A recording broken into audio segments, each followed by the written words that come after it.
Fuck. I'll say this to everyone that bothers to watch. We like giving you a distraction from your everyday, usual shit, your typical grind, and all the things you'd rather not be thinking about 24/7.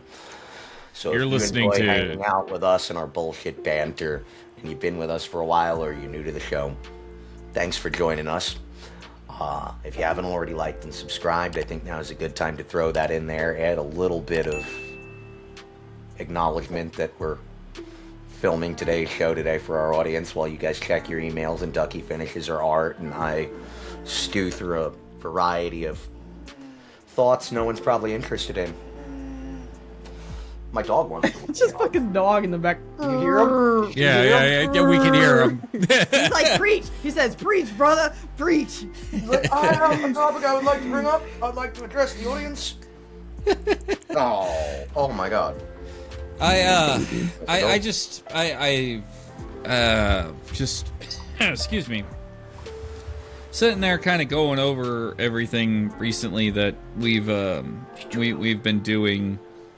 Is I guess we were wanting to sit there and eventually do a podcast on like the direction that we kind of sit there and hope to go in and whatnot, and that's kind of like a good one not to have for like the first episode of a season. So yeah, I think we could do that today, and also just talk about channel health in general and crap like that.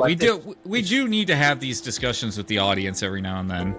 I mean, we could let this roll, clip it later, leave it in random, casual after-show talk, however you chop it up, Or just leave it in. This is a casual and technical talk episode, if that's how it unfolds. And yeah, because I think we do need to have that discussion. Hey, I don't have to introduce our names and stuff anymore, though, which is great, because that's all in the intro video now. Cool. Oh, shit.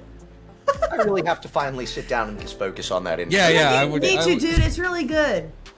We've all been so distracted for so many weeks now that I've only given this thought as to, I was trying to give myself a day's notice to be prepared with a little bit of ideas on my mind or anything like that. But I think or just not show up.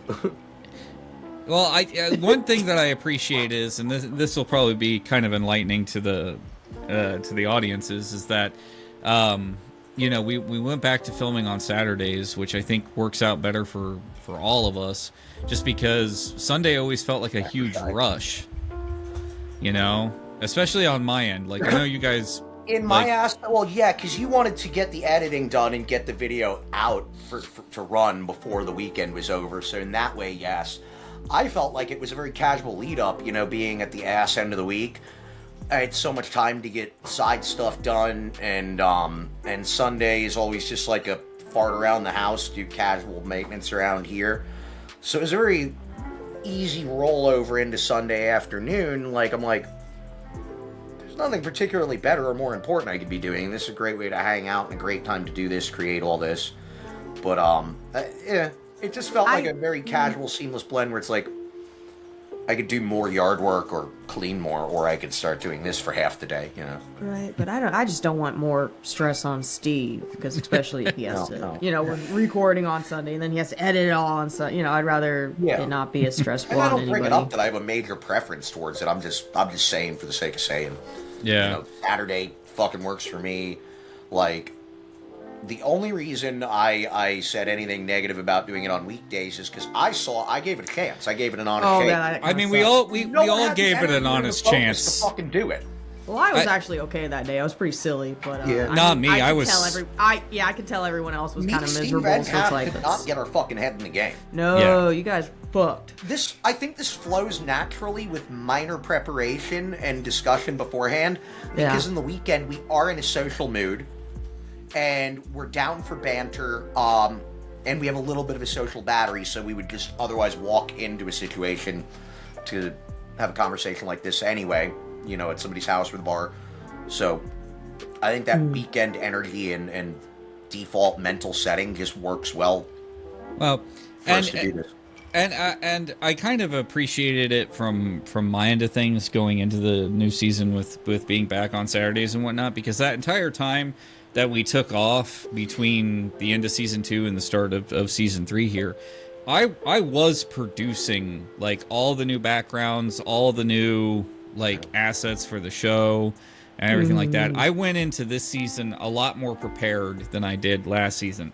And I mean, everything from like, I put serious work into like doing the thumbnails even. Like, mad credit to you, again, as I've tried to mention a few times, credit to Steve being the #1 chief editor of this whole damn thing.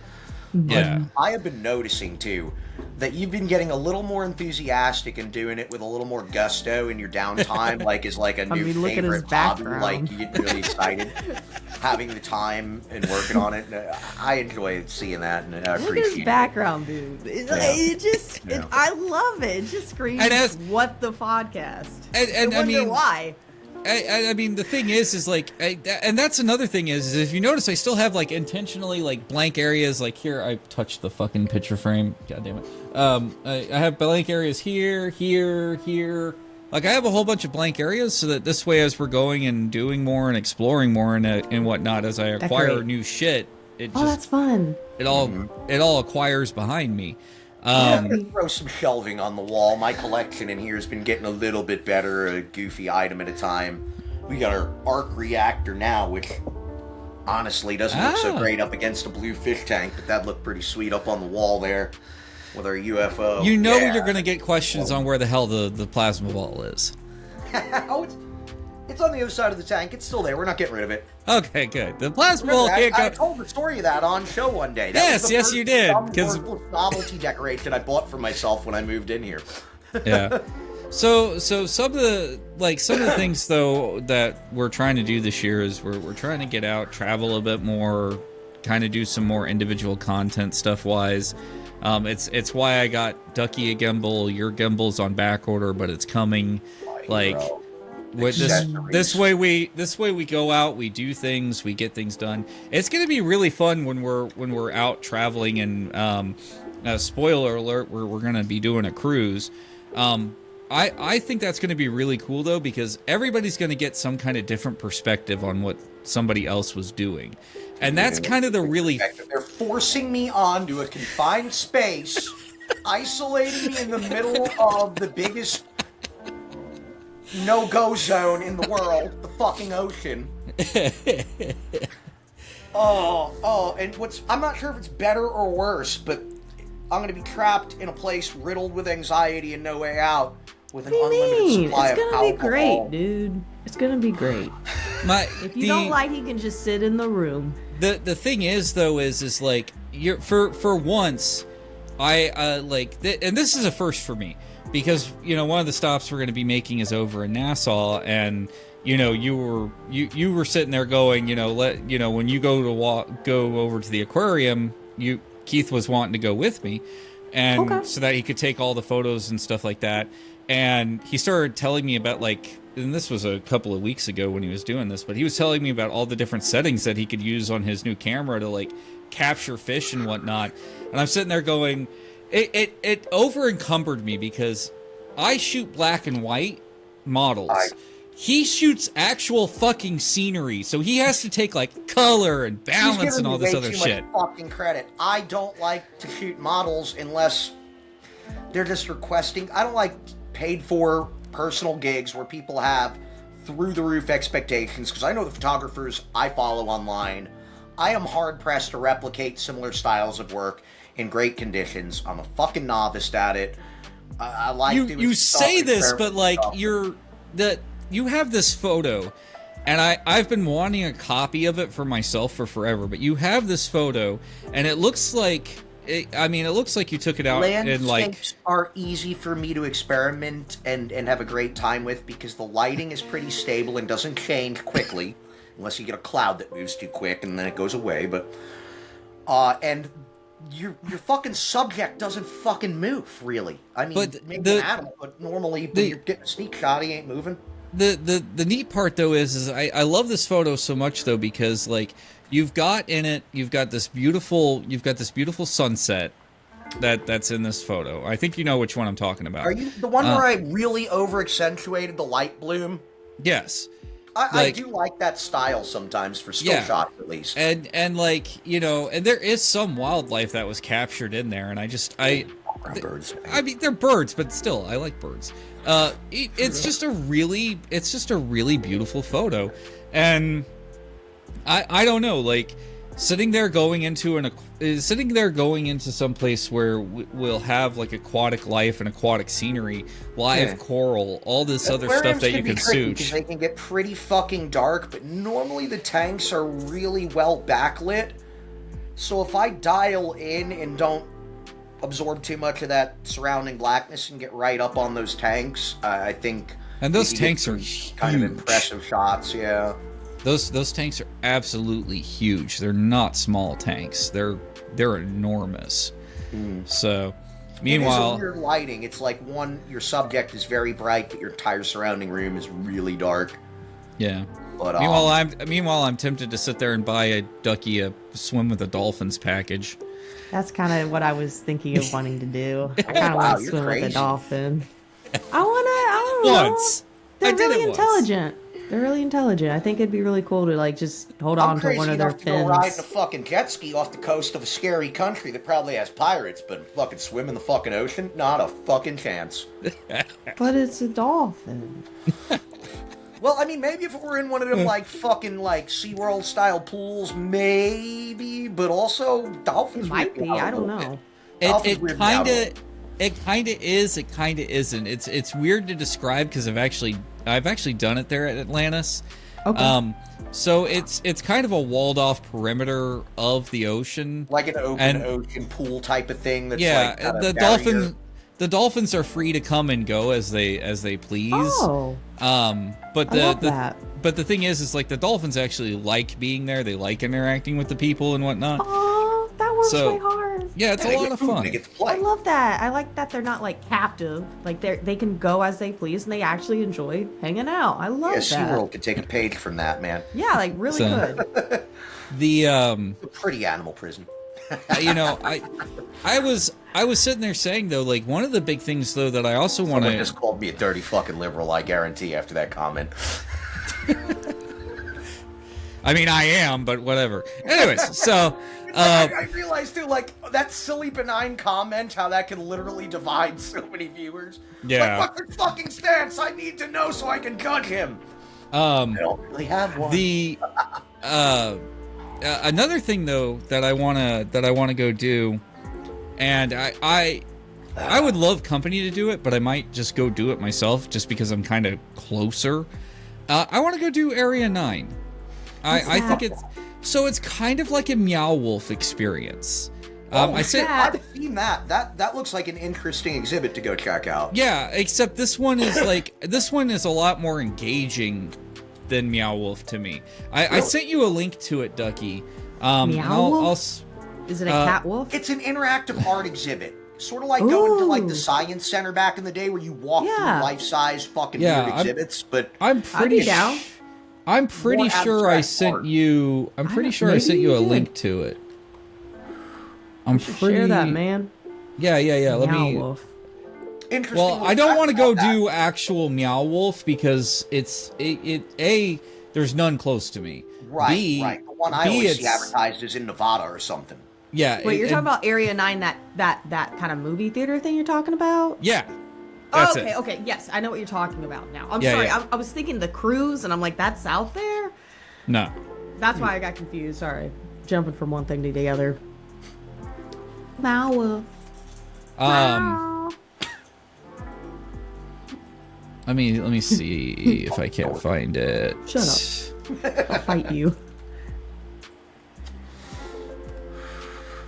Oh, Atlas 9. I'm sorry, not Area 9. Atlas 9. Yeah, okay. let me send this over to Keith. This is definitely on the list.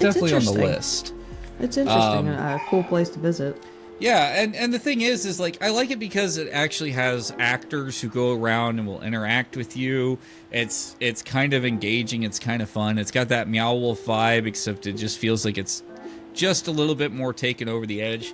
Plus, it actually has like story missions that you can complete to the storyline. One of my biggest problems with Omega Mart with Meow Wolf and I know they have others out there, just Omega Mart's the one I'm most familiar with. Like, you can explore, you can go and see and do, but, like, there isn't really, like, a cohesive story for you to follow. There isn't really, like, a narrative for you to reach an end to. And it's, you know, it's cool, it's annoying, it's whatever, but... You know what that reminds me of? Recently, I've seen these things pop up. Unfortunately, they don't seem to earn enough money to stay open for too long. They tend to shut down after a few years. If someone could figure out the formula to where it makes money and props itself up, I think it's brilliant. But there's been these experiences that are akin to like how they did Haunted Houses, where it's a walkthrough interactive experience, except it's a story on rails. Some of the ones I've seen work are like dinner theater and like a whodunit or a Clue sort of thing, where everyone participates in the story that's on rails, narrated by the actors that run the whatever you're going to call it, the dinner theater, the event, the whatever. Some of them are done better than others. Some of them are cooler, and I'm very surprised that very few of them are sustainable, as it seems. But similar to that Clue sort of dinner theater thing, I've seen these new things pop up, which are like interactive horror experiences or interactive roleplay experiences, where you're either going through a story-driven path through areas shooting at zombies, or you're actually there playing like Dungeons and Dragons Light on rails, you know, as if it were a quick board game. That's Half fun. the day, the cast runs you through this property and these various scenes and interactions through it.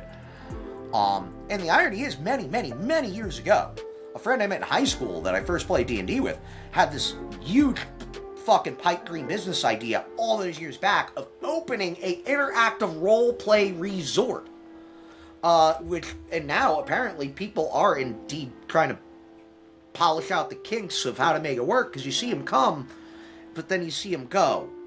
Like, I mean, the best example of that would be Galactic Star Cruiser from Disney. I did Galactic Star Cruiser. It was kind of sort of fun, but I mean, it definitely had its huge problems, its huge issues.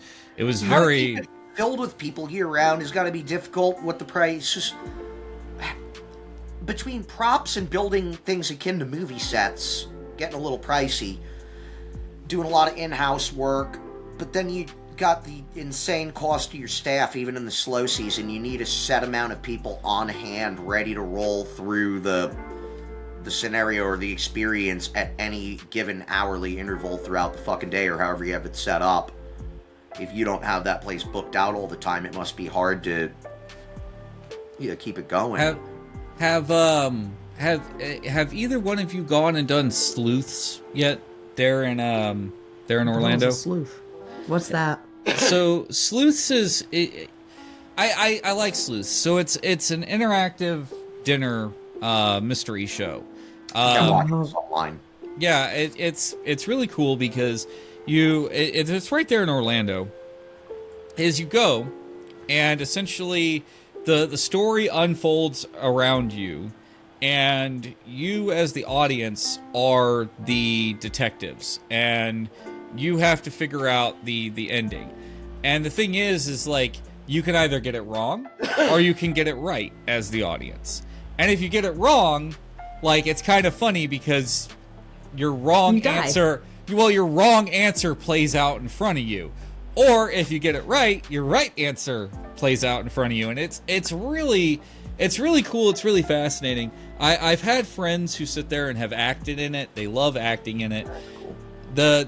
I think it's very unique. Every time I've ever gone, it seems fairly full until you start realizing that, like, people abuse the hell out of, like, sites like Groupon and stuff like that, because we were once sat at a dinner table with some people, and they were bragging about the fact that they paid, like, almost nothing for the show. Like, me and my date at the time, we had paid full price for it. How much? Which was $60 with unlimited soda, beer, and the entire dinner. Yeah, I mean, that's not bad. I mean, you spend that's cheaper than what DoorDash charges sometimes. Usually you spend $40-50 a person going out to a mid-grade fucking restaurant.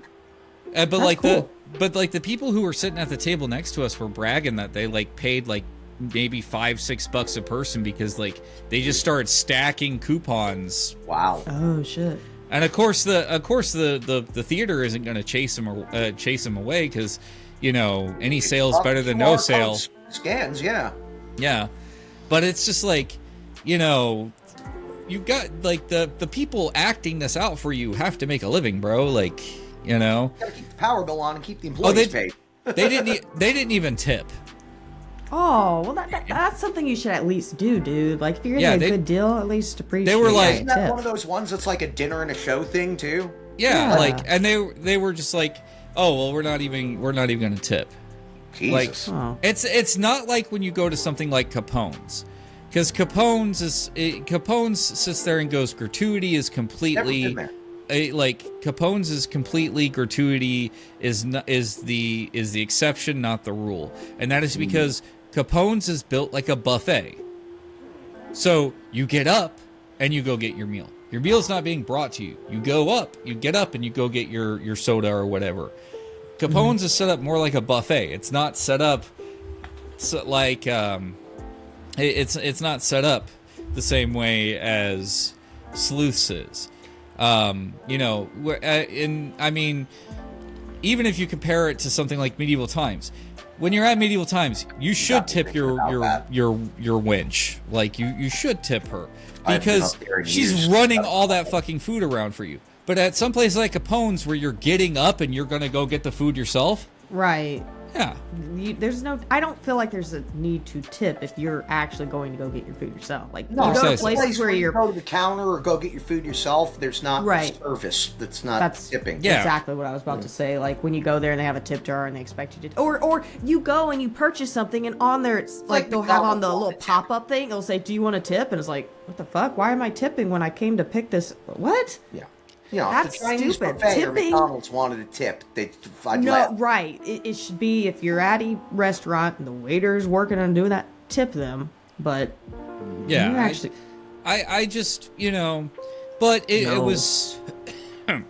Sleuths is one of those things that was really fun. Next time I'm in town and whatnot, I might take you. The whole Sherlock Holmes thing isn't really my style. That doesn't interest me all that much. But I do find the whole fucking concept awesome. Yeah, it's. I go to Medieval Times over and over and over and over if it were closer. I used to be a regular at Medieval Times. People beat the crap out of one another while I eat a fuck-off-sized turkey leg. I mean, it's an experience that's silly, but I enjoy it for what it is.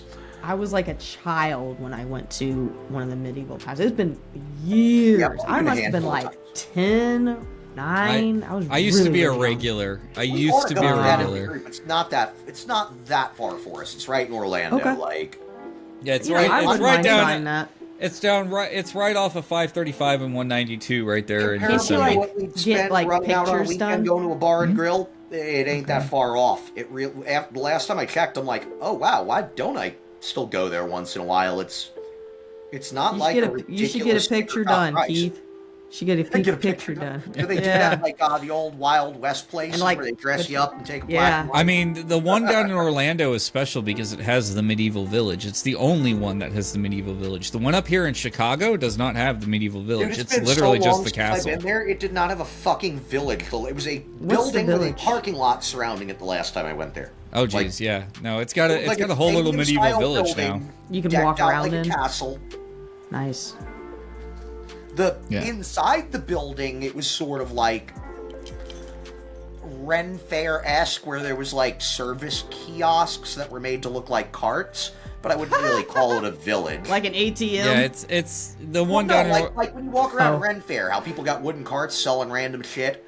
They did kind of have that in the lobby, but it was like if you converted a movie theater lobby to kind of be like the outside scene of a Ren Fair. Got it. Yeah, no, it's changed a lot there in the Orlando Castle over the last couple of years. So it's changed a lot.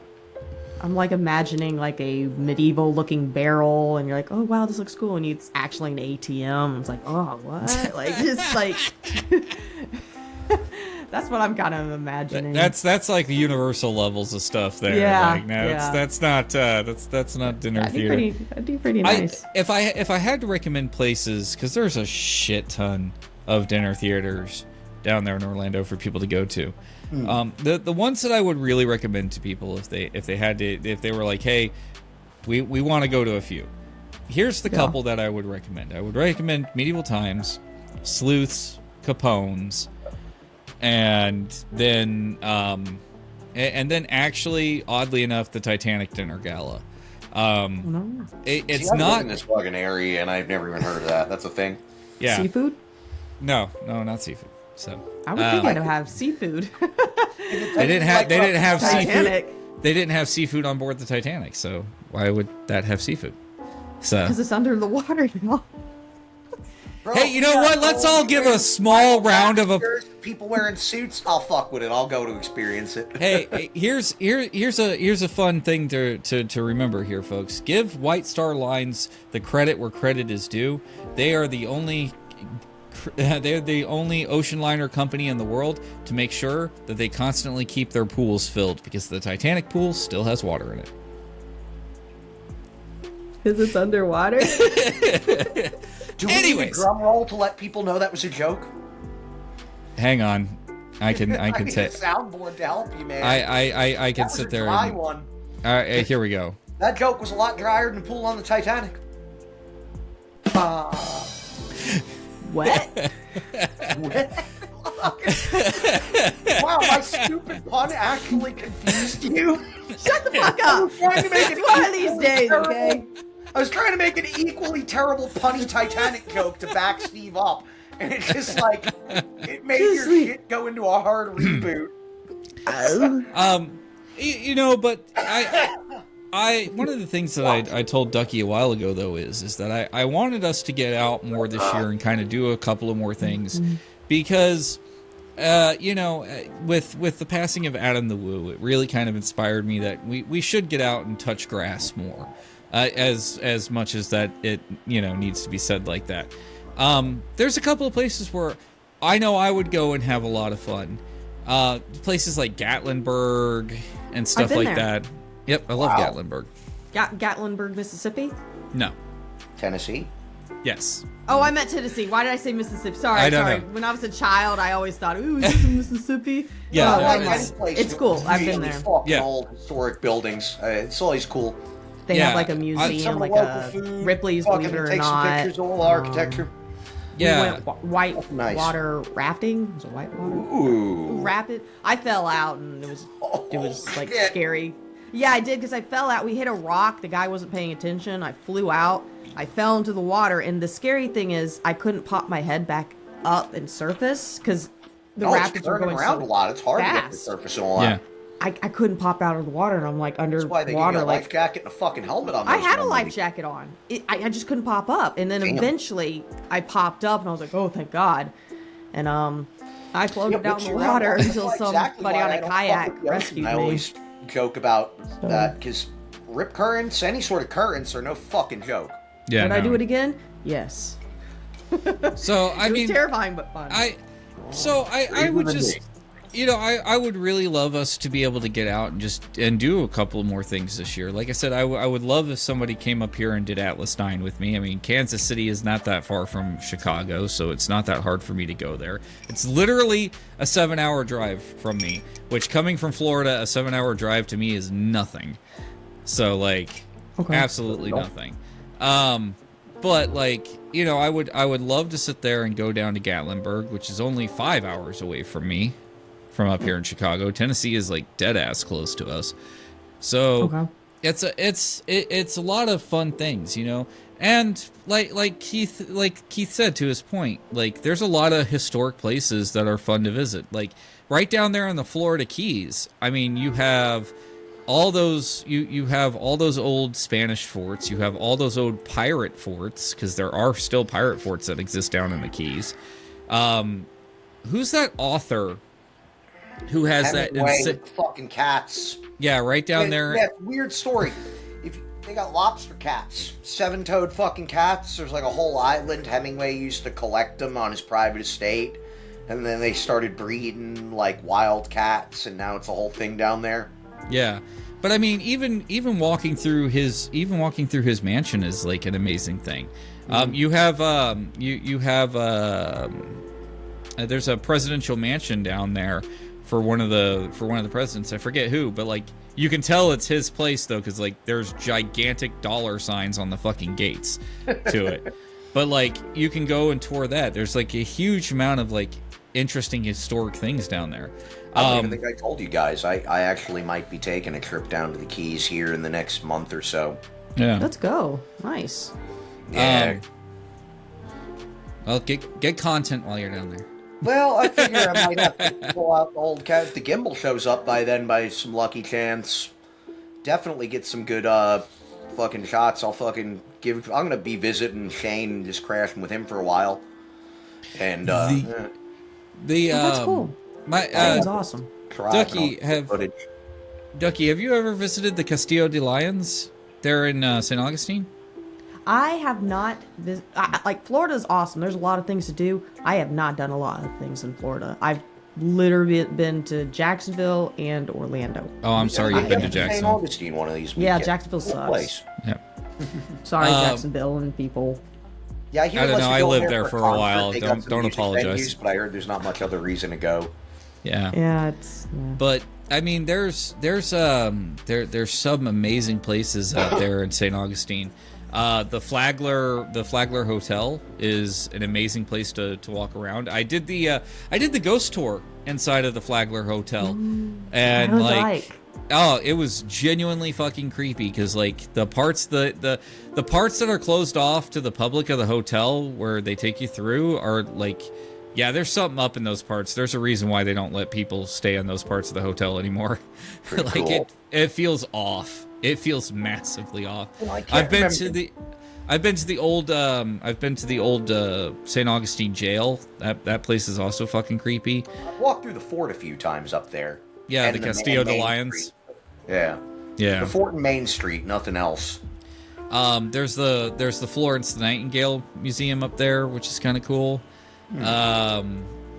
There's just like there's so much. There's a lot to do. I love a lot of the ghost tours there.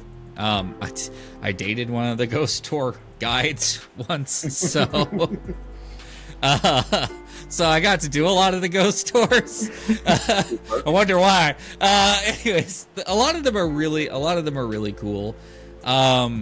There's a lot of fun places down in the Keys. One of the really neat parts about the Keys is if you go around to like the different if you go around to a lot of the different like pirate museums and stuff like that, you start to learn where you can go to like actually go like visit the old pirate forts and whatnot.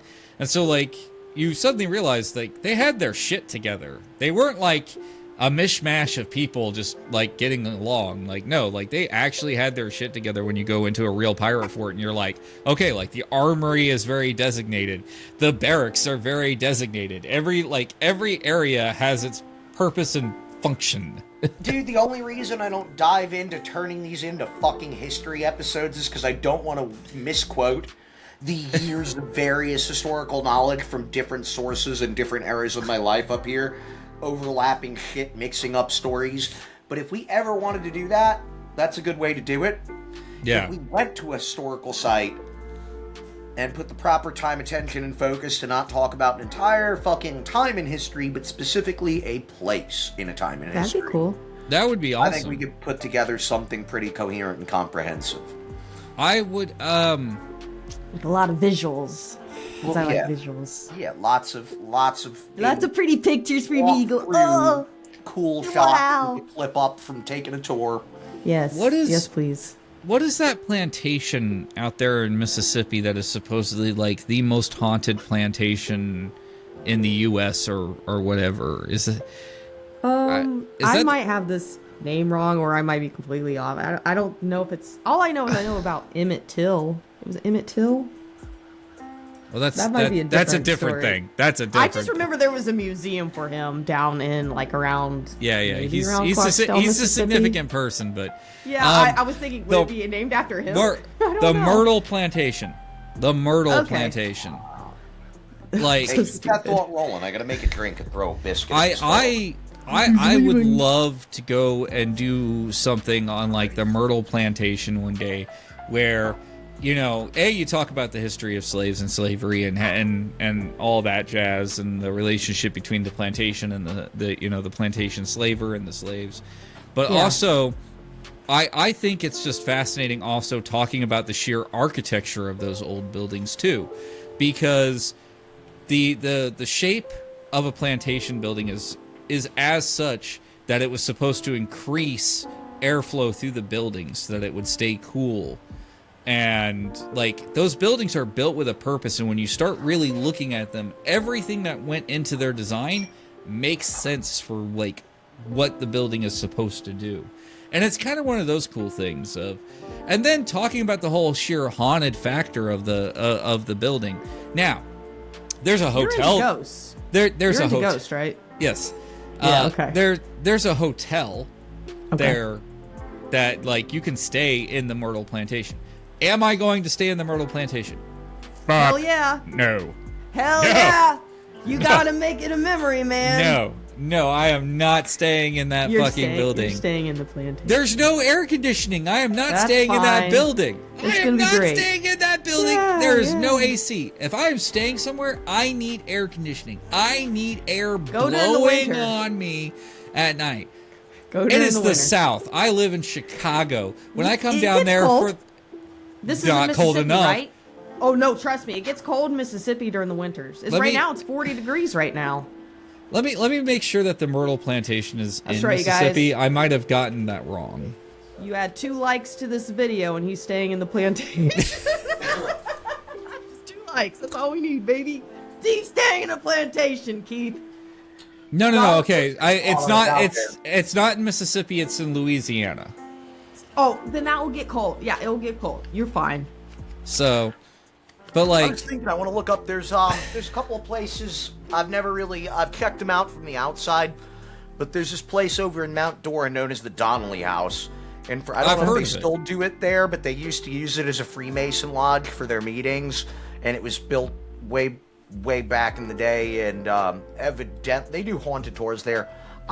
Just looking at the place, it looks like it should be haunted. I don't know any of the backstory, if I would believe any of the reasoning behind its being haunted, or if it really is. I feel like they kind of maybe just rolled with its style. But anyway, it's very gorgeous building. The architecture is off the fucking wall. Like, how it's just impressive. It's impressive that it all holds together. It's structurally sound. It looks the way it does. I tell you what, you couldn't pay me enough money to work on the fucking roof on that building. It's like cathedral-style roofing with domes and spires and fucking peaks like fucking this. Like, it's nuts. It's amazing what humans can build. Just some of the architecture that's out there. It really irritates me because there is a place that I wanted to go to for a long time, and now if you ask me about it, I think it's way too touristy, and that is Eastern State Penitentiary. Like back in the day, before it became, and I know Keith knows what I'm talking about. That's vaguely familiar. I assume it's Alcatraz-esque with its draw and its history. Harry Potter. No. Oh. That sounds like a Harry Potter term. So Eastern State Penitentiary, and if I remember correctly, it's in Pennsylvania. It's in Amsterdam? No, he was talking about Azkaban. He was talking about Azkaban. Sorry, I thought you said Amsterdam. Nope, I'm in absolute disbelief with your detachment from the real world and the actual Alcatraz, and the first thing that comes to your mind is fucking Harry Potter. I thought there was a place in Harry Potter called Alcatraz or something. Azkaban is the wizard prison in Harry Potter. Yeah, same thing. Its premise is similar to Alcatraz's, yes. I just think it's funny where some people's brains go, because if y'all were talking about Harry Potter and Azkaban, my brain would be going to all the actual, real, fucking weird lore about Alcatraz. Alcatraz is the single worst tour I have ever taken. Yeah. Like, it was... Float out to a really rundown island. It's not even that. It's just... there were stories from Alcatraz, because I had this book as a kid that basically sat there and went into the stories of Alcatraz and like some of the prisoners, some of the stories like that. And I when we went and did Alcatraz, they were so hyper focused on the tour about the escapees. And meanwhile, like, I wanted to go and see the cells of things like the Birdman. Right. Well, the Birdman cell is up on like a different level. Probably not even safe to walk up there anymore. Half the place is falling apart. No, I mean, back when I went, it was perfectly safe to get up there. I was like, I could see the sign through. It's not even something they bring you by and point out in the tour. Precisely. Retarded. And like, I could see the sign. I could see like all the text on the sign.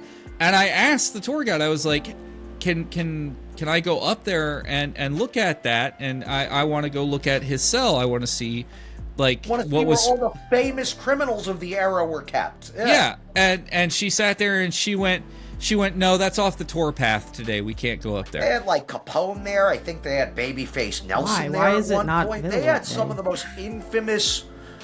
The worst of the worst went to people that Alcatraz. literally, all the fucking stories of organized crime were made around.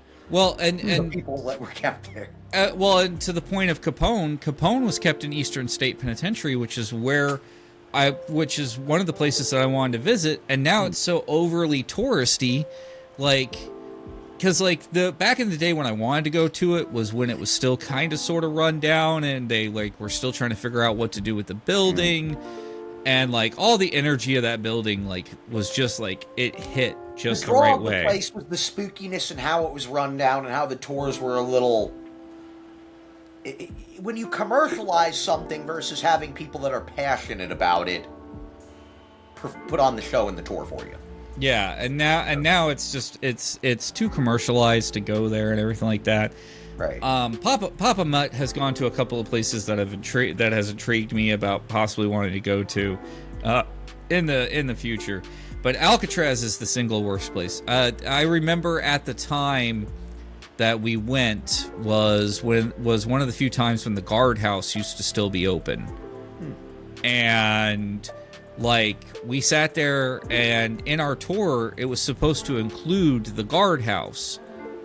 Well, our tour guide got so caught up talking about friggin' Frank What's-His-Face, one of the escapees, while we were standing in front of his cell, that, like, she went on for about maybe a good 20 minutes over what we should have been spending. And then she looked at her watch, and like we proceeded up to the barber shop. We got over to the showers and whatnot. And finally we were coming up to the point of where we were supposed to go over to the guardhouse. And she goes, oh, well, we don't have time for the guardhouse here on the tour. And I doubt any of you really want to go and see that. So we'll just move on, and we'll move on to this next section.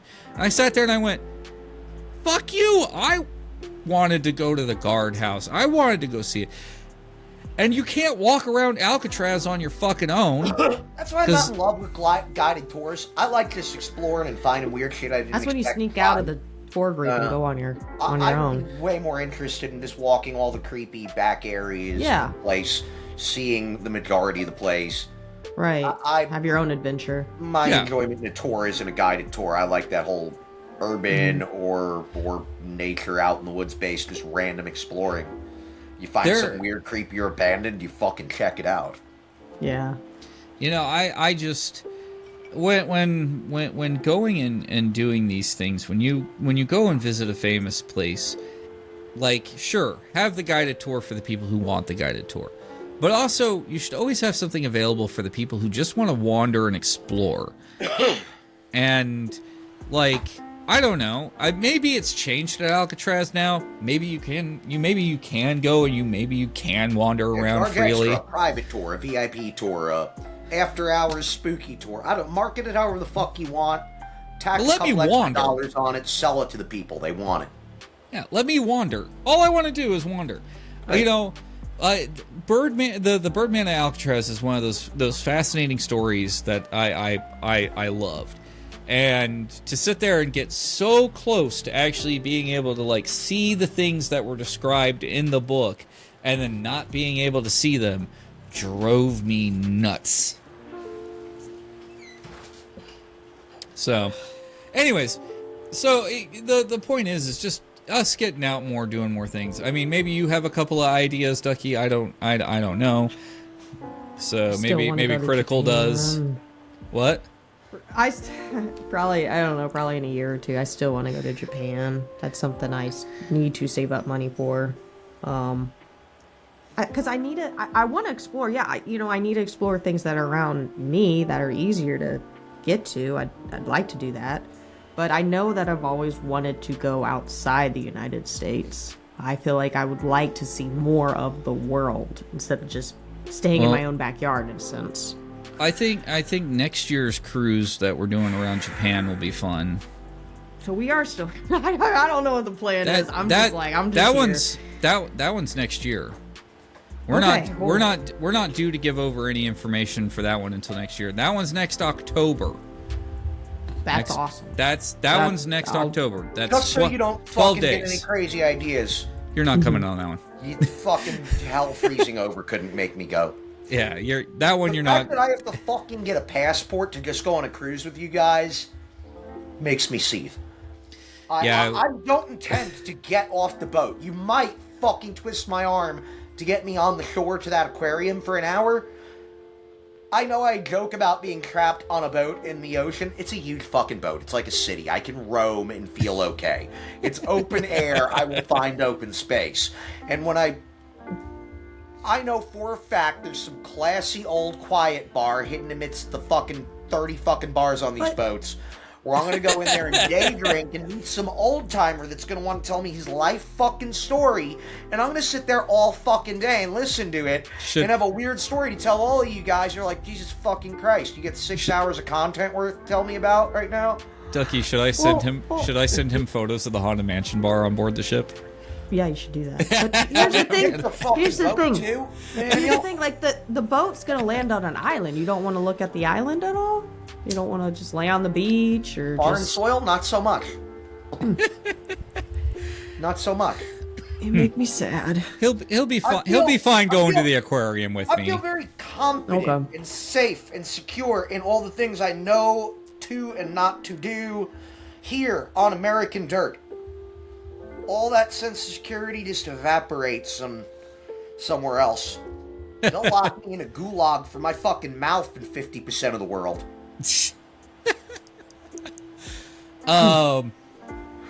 So that's not until next October, which she'll start collecting information from us come July of next year. So she'll need all the updated passports, driver's licenses, and then you'll have to purchase your and Cameron's health insurance. So traveler's insurance. Sorry, traveler's insurance. Okay, I never knew about that. Yeah. So what? We're traveling into free healthcare? No, we're traveling into Singapore. We want to make sure that we have traveler's insurance in case like luggage goes missing or anything like that. Because we would travelers. I thought you said health insurance. Yeah, no, sorry. I made a mistake. I meant traveler's insurance. I was like, traveler's insurance. Free healthcare or something. Get hit by a propeller. Be a little service. A few people say goodbye. That'll be no one's fucking starting a federal case about that. Okay, traveler's insurance. I get kidnapped by pirates. They're gonna write me off. No one's coming for me. They're not sending the We're not going off the coast of Somalia. We're going down to the Caribbean. Not hiring some Jurassic Park-like expedition to come for me. This isn't happening. I don't see any reason to ensure my safety. My insurance is using my eyes and my brain and going, I'm not fucking going over there. That looks like a dangerous place to be. I think it would be really cool. They call that assumed liability. I think a lawyer would appreciate that. I think it would be really cool if one day we sat there and we all went over to Hawaii so that we could go do the tour. Hawaii. I'd fuck with Hawaii.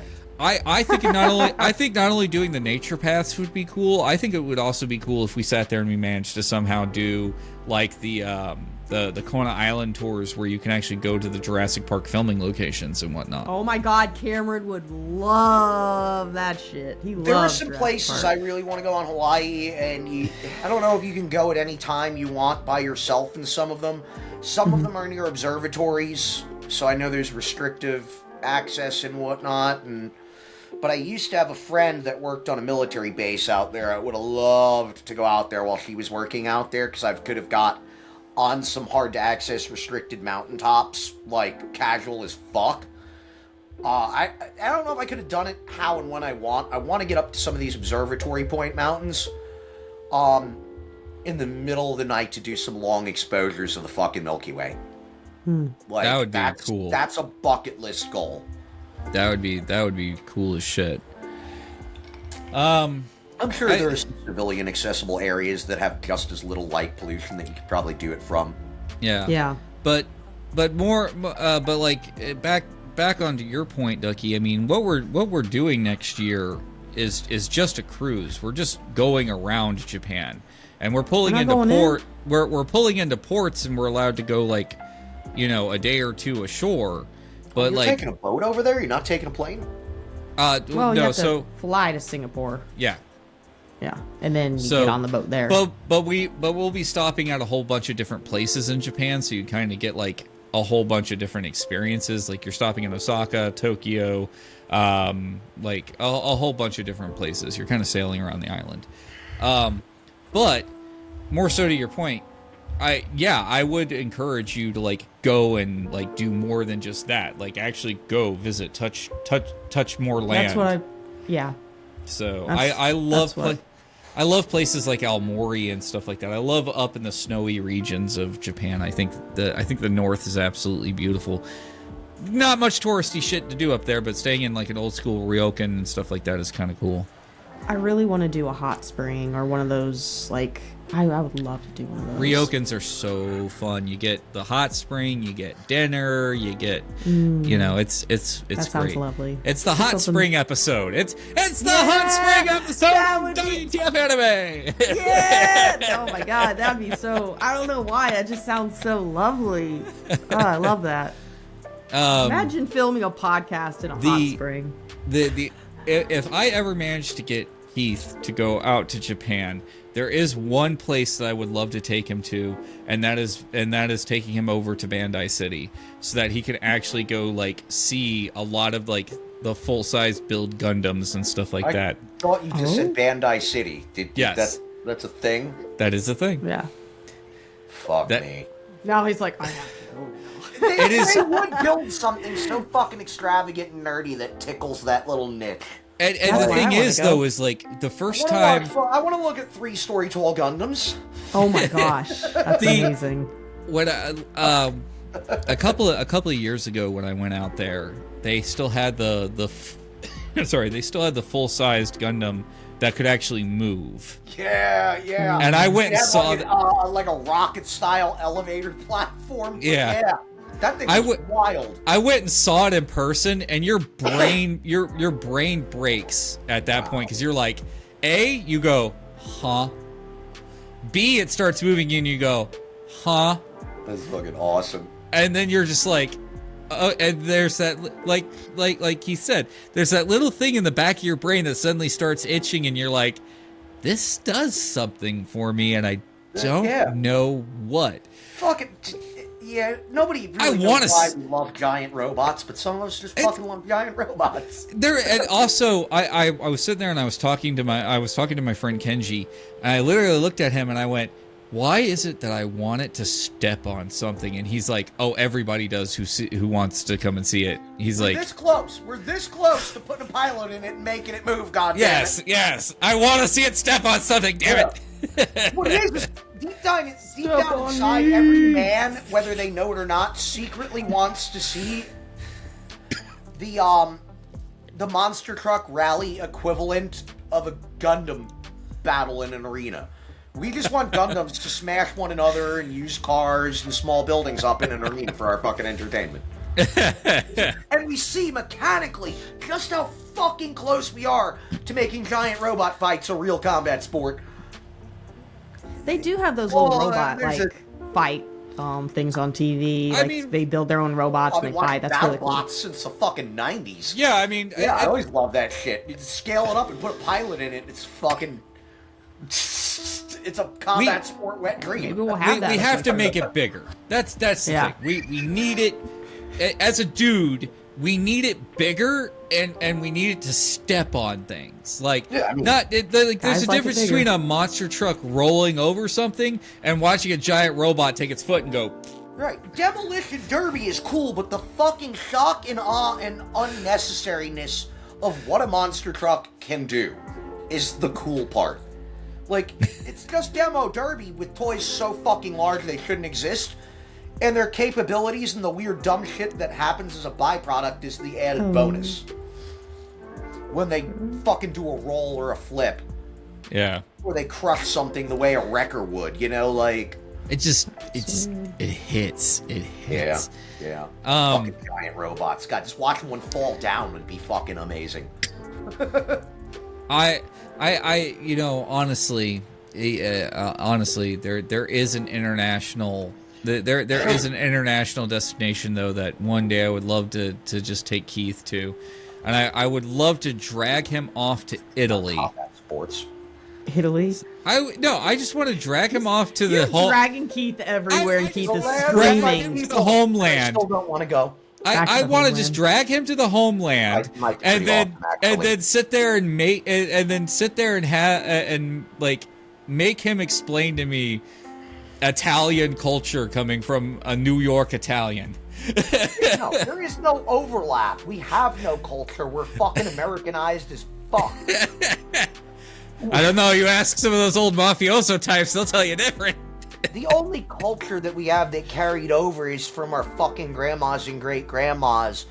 The one culture that's consistent over in America from Italian anything is Gypsies? hospitality and feeding people. Oh, yes. Breaking bread over at table and making friends and making light of shit and living life. Yeah. But a lot of the little subtle shit is really lost, and Look, I could watch David Attenborough videos of people from the fucking 70s and 80s of what old world Italian culture was like, and I would honestly say, even for someone who hasn't visited, I don't think that's the normal over there anymore. I think modernity is taken over. Oh yeah. Maybe not as much. There might be more isolated pocket regions there that still feel more like... But what you're talking about, what you're thinking of is those pockets that are preserved pieces of history of older European culture. Yeah. And yeah, I mean, you go to places like Sicily and it's still there. just back when my grandparents were in their 20s and 30s, there was a lot more old world. It was a lot less in the future and in the modern world over there in places than it was here, but I was watching a documentary on a guy that still made handmade spoons. Now, this is like a 20-year-old fucking video, just to show you why I referenced David Attenborough in old fucking cultural videos. Still make stuff. It's fine. This dude probably passed away years ago.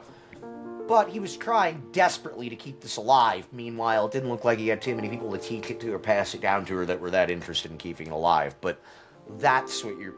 Guys who make fucking flour for pasta in a fucking mill that's driven by a fucking mule and they fucking hand sift grain. I feel like that's what you're wanting to experience and know about, but I think that's... It's dead. It's dead, It's a Jim. preserved historical reenactment at this point. I don't think it functions in their modern daily life and industry. While some of the casual cultural carryovers of daily naps, what time they get off work, what time they eat, how their social life is, that might have a different structure that might be a carryover, you know. Yeah, but I think the thing is that one of the things I've always appreciated about Europe though is that they don't at places they don't play at history because the history is there, and that's one of the things that like drives me nuts when you go up to places like Gettysburg or something like that here in the States is that oftentimes they play history at you, and it's like don't play it at me. Let me experience it. I'm glad over the last couple of years they finally started letting people actually walk the battlefield there at Gettysburg, because that's the kind of thing that I want to go and do. If I'm visiting someplace historic, I don't want to be fenced off from it, and then they go, well, over there was like the 3rd Infantry, and that one was like where the 5th Infantry was. Let me walk it. You know, the thing is I want to walk from where the Illinois Regiment was all the way up to where they met the Georgia Regiment. Let me walk that distance on the battlefield. Let me experience what that was like. You know, don't sit there and go, they were there, and you know, don't walk past this fence. It feels like you're being rushed and you're not really there being present in that moment. I think the worst thing to ever happen to a lot of historical places that you can visit is the bus tour. I think the bus tour is the worst thing to happen to a lot of these places, and I see the smirk on Keith's face, and he knows exactly what I'm talking about, where it's, everybody get in the bus, we're going to see it. That's good when you're tired and drunk.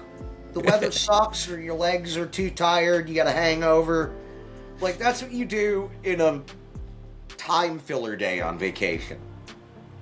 Yeah. If it's a I like the double-decker bus, where you're sitting up top and you're just looking at cool fucking buildings. But you're right, it is the laziest, lightest, lamest version of the tour. It's effectively trunk or treat.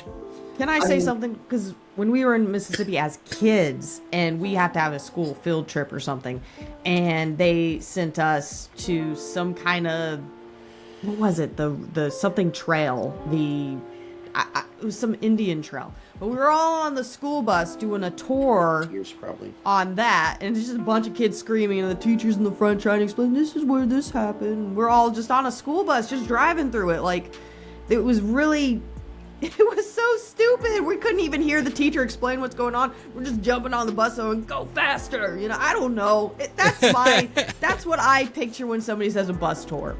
Well, I get you a field trip, but no, bus tours mostly sit on the bus, look at things while they talk at you through a speaker. No. It's only been in, like, recent years where the Kennedy Space Tour, they're down there at Cape Canaveral, where they actually, like, have more stops now that you can make while you're on the bus tours, to where you can actually, like, get out and go see things now. And that's nice. But compare that back to, like, the early 2000s, late 90s, when you used to do that tour. There wasn't really, like, you rode the bus, they pointed things out, and then you parked at the Saturn V Center, and then that was it. And that was even before the Saturn V Center was there. That was back when it was still the old Mission Control building.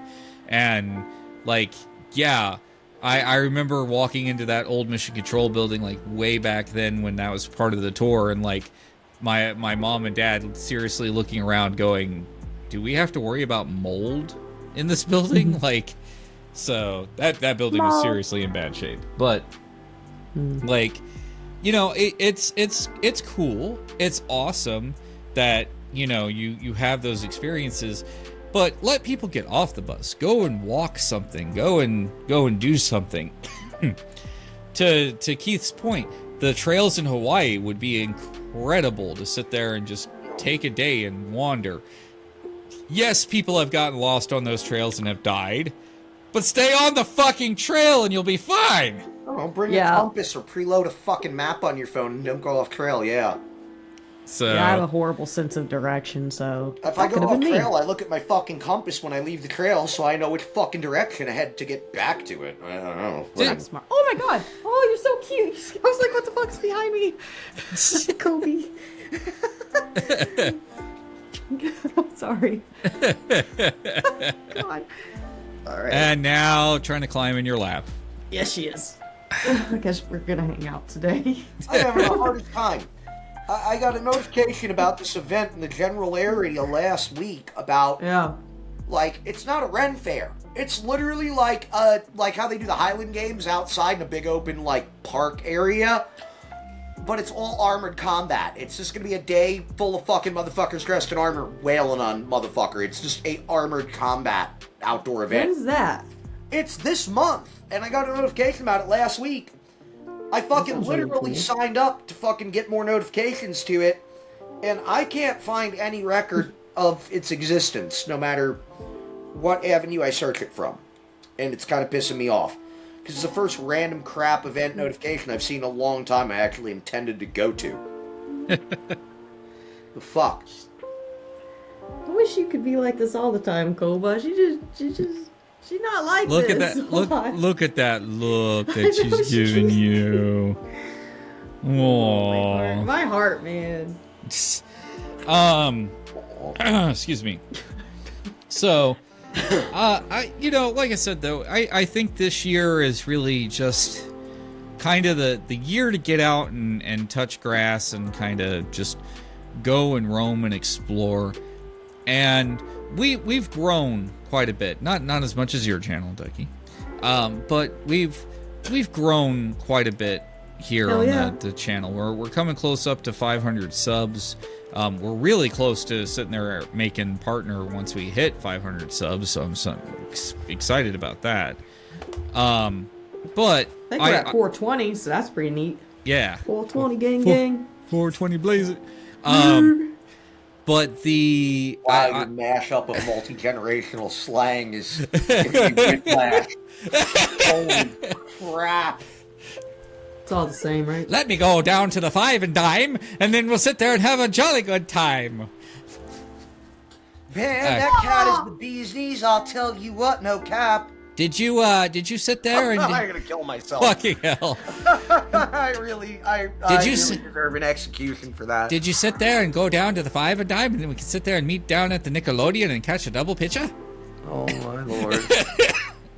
Oh god. Oh god. Anyways, and speaking of just basic channel growth, like I said, we're experimenting. We're going to get out and do more this year. I've sat there and I've contributed to getting everybody the right tools for us to get out there and go out and do more. I think another big thing though is we switched to the every other week format because it attracts more traffic, and that has remained consistently true since we went to the new format. But it was also just making the personal improvements to the channel that we did, getting the new title cards, getting all the new animations and graphics all put together, making that crazy intro with the intro music by Tyler Futrell. Oh, like between your professional editing on the media side, if I decide one day to start drafting bullet point fucking notes and having pre-game meetings with you guys about what to fucking discuss, look like a different show overnight. We got new graphics and we got organized. What the fuck? People wouldn't recognize us. I know. Well, we can definitely we put effort in, and it'll be. If we put effort in, you guys, it'll be completely different. Oh my gosh! Just wait until we actually feel like actually doing. 500 of you like this, and we're not even trying. Holy hold my beer. I'm just kidding. I'm still drinking. We've been having a white day for 2 fucking seasons now. I mean, it would probably be good for us to start maintaining a white paper on this shit and actually planning it out better. I also think though that we've made sure that we've hit the baseline of making sure our equipment is good, making sure all that other stuff, and I really think we've made some pretty good advances along the way, and I thank everybody for sitting there and joining us on the journey. But I do think it's important for us to get out there and touch grass and start doing things. My old channel, as it exists, no longer exists. I mean, I completely rebranded it to WTFodcast and then restarted the old name on a different channel.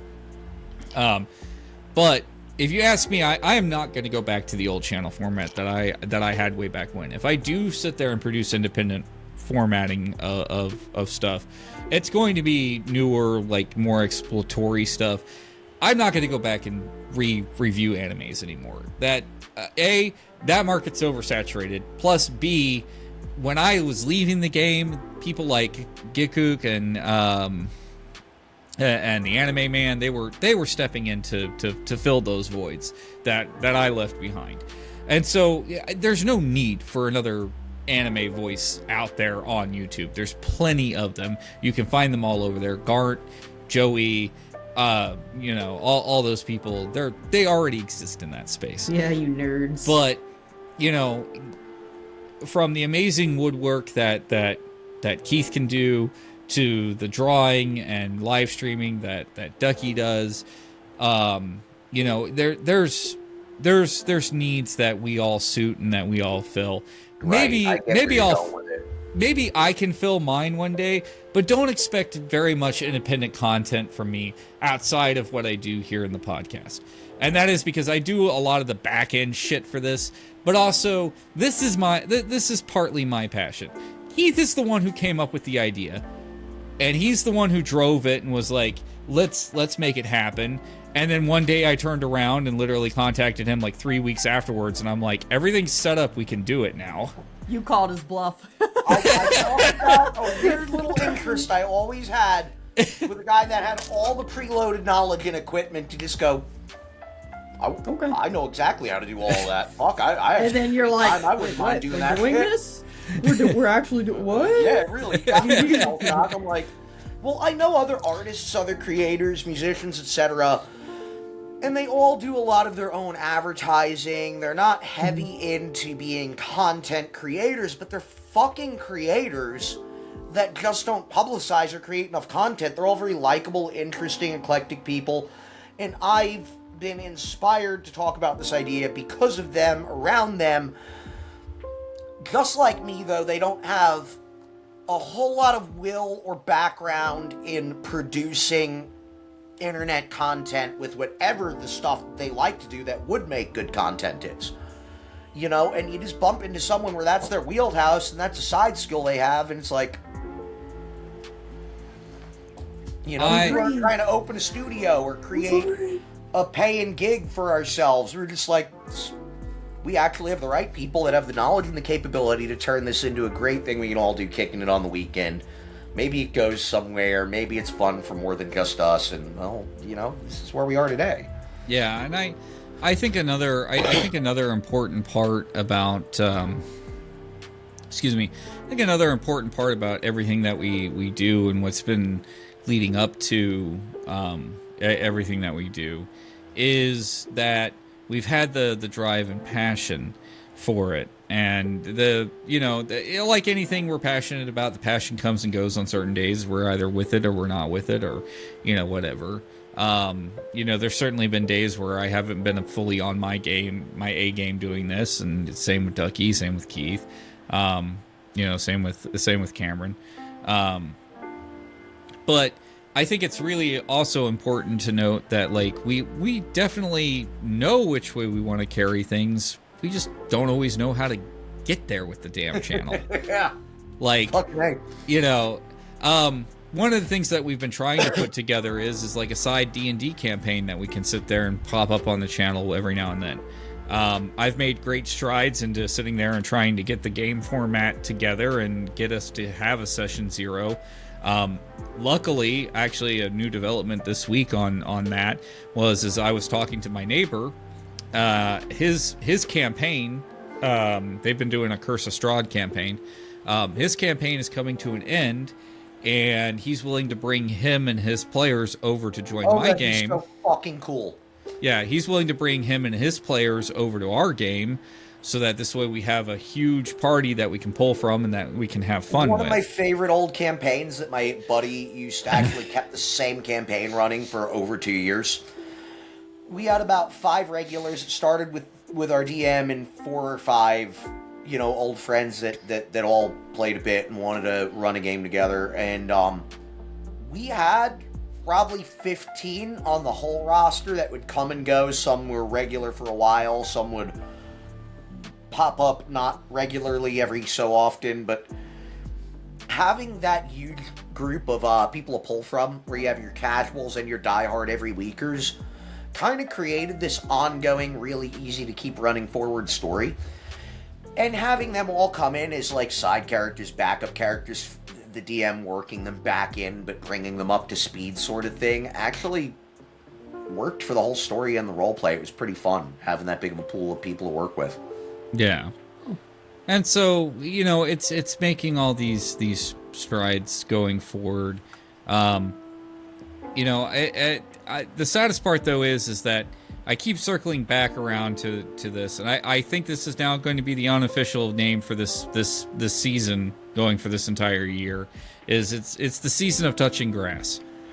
So it really is. It feels like it's the season of touching grass. Sounds good. It brings a lot of fun. It brings a lot of memories. And you know, be on the lookout for everybody's individual content. Again, you're not going to see much of it from me, but you know, Keith has sat there and said the Critical Skeptic channel will start making strides to get out there and be more Real talk, forefront. it's going to be very confusing for people. It's probably going to be random nature walks and shit with after cut in commentary over it. Maybe some woodshop stuff. I've been...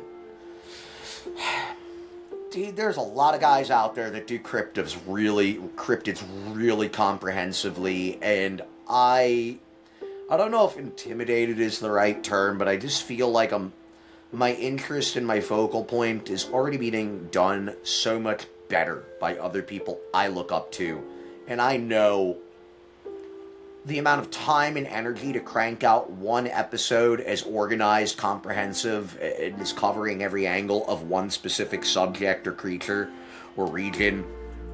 I'm gonna be picking myself apart for years, going, I left this out, I left that. To me, I'm gonna be having a hard time doing what I think is almost minimum coverage of doing those things well.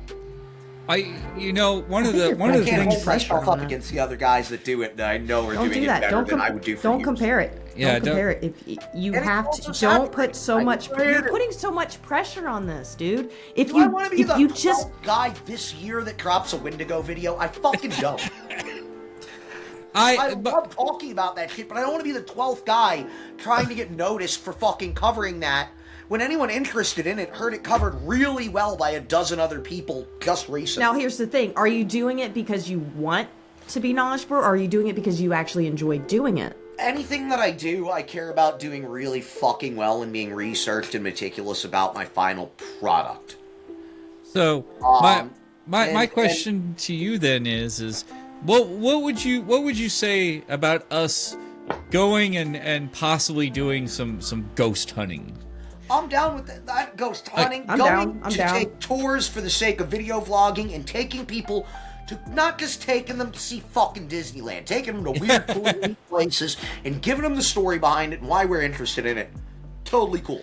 In a way, that's touching on local lore, haunted places. You know, fuck, man, if we went to Michigan, we'd probably be talking about, what was that, Champy, the Loch Ness, Michigan monster shit.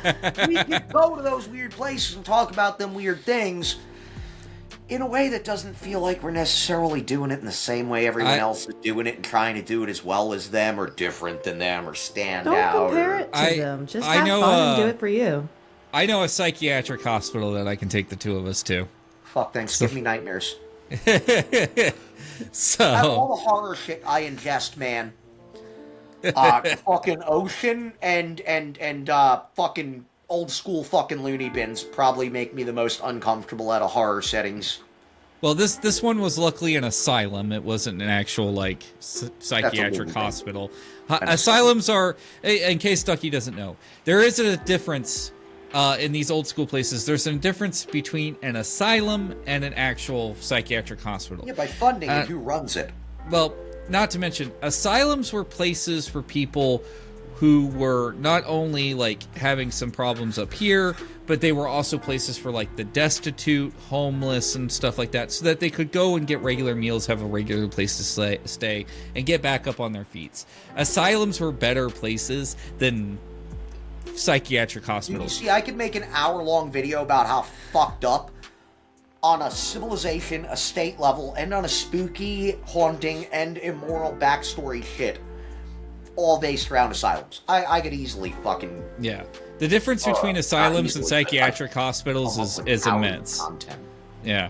I didn't know that. Asylums typically took better care of people, but like he said, they had the money.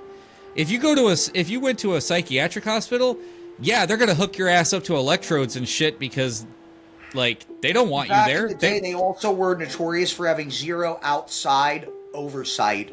They were isolated pocket dimensions that, well, you could break the law if no one's allowed on your property to fucking see the laws you're breaking. It was essentially human rights crime central. Yeah. I mean, some of the doctors that were fully responsible, essentially, as if the wardens of these facilities. I mean, they were run some god-awful, inhumane experiments. I mean, for the sake of seeing if you could improve these people's situation in life or their mental state. But the fuck, like, come on, man. A lot of Dr. Mengele stuff. Hydrotherapy, electric, they're all basically cousins to Mengele, to me. To me, the guys that run asylums were not a lot better than Mengele, the war crime fucking main evil villain of fucking, outside of Hitler, like one of the biggest super villains in actual history. Yep. Like, but the thing is though is like that's the stuff that you could produce that would shine through because you have the passion for it. And I think Ducky has the passion for the stuff that she's doing. Though I'm going to sit here and I'm going to raise my hand and I'm going to ask one thing from you for this year. Please, Ducky. And this is a genuine thing. Please stop it with the Animal Crossing content. I would greatly appreciate it if you went on to other fucking games. I know your viewers like it. I know your viewers are going to get angry at me for saying it. But can please, I say one thing? Yes. I stopped doing Animal Crossing content. That's how I know you don't watch my content, because I stopped don't like a have couple the months fucking ago. time. So you're behind, Steve. Yes, well, I don't have the time. Why don't you just make it a whole classic gaming channel? Look, and buy a Nintendo and play everything from back then. I was playing Animal Crossing for a couple months because I started over. I had a nice community. It was really nice, but I started getting bored. And I was like, okay, I don't really want to play. So I stopped playing around December, and I played maybe one day in January when the new DLC dropped. And that's the hotel DLC shit, right? It was, yes, and it was a huge letdown because it's just more of the same shit, and it's just boring. And I'm sorry, I love Animal Crossing, but I can't play with it right now. So I'm it's just stupid excited boring. about a particular 20-year-old game. A friend just recently shared a clip with me. I don't know if it's real or if it's just fucking rumor right now, but evidently someone with some studio somewhere is trying to dust off Spore. And either do like an enhanced remake or an expansion to the old, like a sequel to the old Spore. It may just be bullshit, but I get really excited. Spore is cool. Spore is fun. I think I think we've done like really well though on doing the podcast and doing it regularly. I know we had the New Year off, which like irritated a couple of people, but I mean, guys, we needed the reboot coming out of the holidays. The holidays, you got to give us a break. It takes it out of you. You don't have a choice. Like, it will take it out of you doing over the holidays. But I think we've got a lot of neat ways to go. I think we've got a lot of neat things that we can do coming up here. We're going to go cool places. We're going to try and do cool things. We're not turning into like a travel vlogging channel. Like, that's just fucking dumb. We're a fucking we're a podcast. Out of the fucking office. I want to do vlog. I love the idea of just getting everyone at a table and filming in the living room, or go setting up a fucking drinking session in somebody's chill ass garage and filming from there. Of course, it's drinking. So why not maybe not film a whole episode out at well, I don't know. I'd film a whole fucking episode out at a campsite one of these days if the opportunity lined up. But on our random outings, there is no reason that we couldn't just be creating a backlog of our thoughts, our commentary, something that ties in and cuts over to the actual get-together on the weekend. There are plenty. I don't do too much interesting shit, in my opinion, these days. But there are times where I'm like, yeah, it'd be great to actually find a setting where people are fucking interested to tell them about the little adventures here and there, the outings. And why not film some of it if it was exciting to me? Maybe that was interesting enough to put on a camera, Yeah, and, and it's always good for us to get out of our own individual studios, every now and then. You know, as neat as this setup is behind me, If it is nice to get away from this every now and then, you know? Yeah. If it wasn't so hectic and took me out of the environment I'm trying to be in, I would take you guys on live updates to hang out at concerts from time to time, and just upload that to Steve throughout the week and see if there were any moments he'd clip over to our reels or our after show or fucking compilation episodes when we don't know what the fuck we're talking about. I have had to turn over all the shorts and everything like that to Ducky to upload. Our Just TikTok because, girl. yeah, like Yeah. she handles all the shorts now because I am so inundated with doing the rest of this. I still won't even get an Instagram or an X. Like, I just fucking... I ain't ever I'm a jumping back one-eyed on X. internet. It's confusing. So, well, I think we're coming back to that natural wrap up point that we pretty much always hit. We are going to be doing longer format content. Our next recording will probably be a lot longer than this. This was just kind of one of those things where, we're down a host this week, and couldn't really get anybody to step in the interim. But also, this was a conversation from the three OGs that people needed to hear. Is we do have plans. We do know which way we are taking the channel. We do know what we want to do. Is it always obtainable? No. Do I think it's reasonably obtainable? Yes. Do I think that we will hit every single thing that we want to do within the year? Probably. Yes. Probably not. I mean... Yes, we are. Let's go. Continue. Ducky or little ray of sunshine. Yeah, I also think that it's important for people to know we are real people. We do have real things going on in our day-to-day lives outside of the bubble that we spend here in the interwebs. But it's okay for you to sit there and interact with us in the comments. I can see the comments. Ducky can see the comments. Critical could see the comments. We can all see. But I was going to say a minute ago, I'm so glad you follow the metadata and can give me a baseline and give our fans some interaction and give them what they want. And yeah, we have our ideas and directions, but you actually have your finger on the pulse of our fan base. Yeah, I do not. And not to mention, please interact with us more. Come up with ideas. Throw things out at us. It's okay. This is also directed toward Ducky's community. You can be engaged. You can sit there and throw out. They don't want to talk to you, Steve. No, they don't. They all fucking hate me. Crossing. They all fucking hate me. Oh, they all fucking hate me. They're like my ex-wife. They all fucking hate me. Anyways, no, I genuinely think that there's a lot of good that's going to come out of this year. But please engage with us. Please join us for these journeys. Come with us, shall you? And travel. Have fun. Also, don't be scared to sit there and throw out a question every now and then. Be like, hey, would you guys be willing to discuss XYZ topic? Sometimes we do, sometimes sometimes we won't. It all just depends. Again, I in the terms of Critical and myself, I'm into ghost hunting. I'm into all that stuff. I used to be a part of a ghost hunting group that was one time featured on a PBS special, way back in the day. It was very early 2000s, but that was really cool. I like going weird, creepy places. And trust me, I do not like horror anything. I do not like blood and guts and gore anything.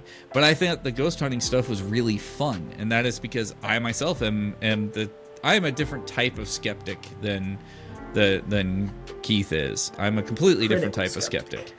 But I search for things because I find them interesting. It's good entertainment. And there's that little want to believe when things are uncertain still. And I'm out to disprove. Little nuggets of evidence, or I disprove shit, get pragmatic, and tear shit apart way more than most people that are into this stuff. But I find that experience fun too. the thing is you Harry Houdini and how he would debunk fucking, you know, snake oil salesmen, spiritualists, supernaturalists, those who would prey on the want to believe of people and their gullibility and you know, drag them through the mud and take them to the bank over it. There's an entire village up near you that's dedicated to spiritualism. Oh yeah, I was thinking about Casadega in the interest of taking people there and getting some footage and doing some commentary, but I visited Casadega a couple of times, and it's very easy to offend people there, get the side eye, or look, even when you don't look at their beliefs as a joke, or yours might fall into alignment with theirs, they're extremely scrutinous and skeptical of any visitors. Yep. So, not being goofy, disrespectful, or making a mockery out of it while you're there is fucking paramount, especially if you're going to get away with being able to bring a camera into certain areas, because every area, even the tourist traps there, are privately owned. You need to respect their fucking rules. You know, you can't just expect you're going to be a bit of a fool or a goofbag or you know, shed a negative light on the way they see themselves or present themselves there. Because if you're getting a camera beyond certain points, you're fucking lucky as hell to begin with. Yep. I definitely walk the streets and the common areas that you don't need to sign up or get permission to access the areas and just do some light overview history of the area. I'd love to do that. But more than that, I don't know if I'd be able to take you into the cool places that are regulated. Yeah. It's one of those things of we do have a direction. We do have plans. We do have things in the works, in the gears, grinding away slowly, steadily, driving us mad. The voices. No, I'm kidding. But there is a lot going on. We'll continue to have hosts jump in and out all this year. You know, Raheem joined us on the first one from Epic Ray. You know, of course, we'll have WTFskittle coming back every now and then. I miss him. You know, just we'll have different people. We're gonna try and drag Tyler into one of these again, so that this way he can sit there and, you know, maybe we'll do an episode of him finally talking music with all of us, because I have been whole episode as a proper guest for it. Yeah, that'd be great. Yeah, because I would finally like to have the music discussions with him that he has been wanting to have with us on an episode. That would be nice to finally do. You know, so, but it's all that stuff. It is all in the works. We do have plans. We do have formats and stuff like that we're wanting to do. So we're there. We're looking to bring you a little bit more fresh content, a little bit more organization, and lean into all of our various overlapping fucking hobbies and interests and nerddoms. I mean, as you can tell, we're a pretty eclectic channel. We cover a lot of stuff here with you guys. We like to share our interests with our fans, connect through our interests and our hobbies, and Steve is fully committed, and I like this line, this new direction, the new Year's Steve year of touching grass. I can't down on it or harsh the vibe, because you're kind of a home buddy, and seeing you with this little extra this little extra gas in your tank, I want to help fucking encourage it, even though. Well, I gotta work off these moobs some way, so might as well get out there and get in the world and whatnot. So you're not taking my cigarettes away from me, though. That's for fuck sure. But, you know, yeah, I'll work on the moobs a bit. So, the last thing that I want to leave with people from my end of things is thanks, as always, for tuning in. Thanks for always being here with us. We greatly appreciate it. We always have. We always will. Any support that you ever throw near us is great. We've got the Ko-Fi. You can tip us coffee. We've got the Patreon. You can sit there and shop with us on Patreon. You know, anything and everything. But the most important thing that you can do is sit there and hit that subscribe button, hit the little like button, and then ring the little notification bell And then this way you can stay up to date with us and everything like that. And shit, I will tell you, you don't even have to sit there and get all the notifications. YouTube now allows you to fine-tune your notifications. So if you only want to get alerted for when we put up the main videos, you can get alerted for that. You want to get alerted for when we only put up the shorts, get alerted for that. You want to sit there and tune in for everything? Fuck yes. Hit that button. But no, you don't have to. That being said, also go over, subscribe to Ducky.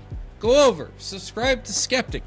Do things that help engage with us and grow our channels and grow this main channel. But at the end of the day, we like the fact that you like our content. We like the fact that you like sticking around with us. And we want you to stick around. We want you to be our friends. One of the biggest things that Keith told me eons ago when we first started this podcast is he sat there and gave me one prime directive that we follow at all times. And that is, this podcast should feel like you're sitting around with your buddies, enjoying a drink, and just chit-chat. And I have tried to stay as true as I can to that vision. But that one's a fucking hard one. You're golden, brother. So you're golden, man. You know, I just like to know that we could be those people that keep somebody company, put them in a good mood while they're drinking their coffee, getting ready for their grind, or they're fucking kicking it at their house on the weekend, figuring out what to do later, might have a beer with us in pregame like buddies in the garage. You know, yeah, it's a simple fucking goal. I feel like achieving it comes natural. Yep. So, I think I pretty much covered the rest of the outro there. But I think we're pretty much good. From myself and all of us here at WTFodcast, thank you so much for tuning in. We'll see you on the next one. And bye.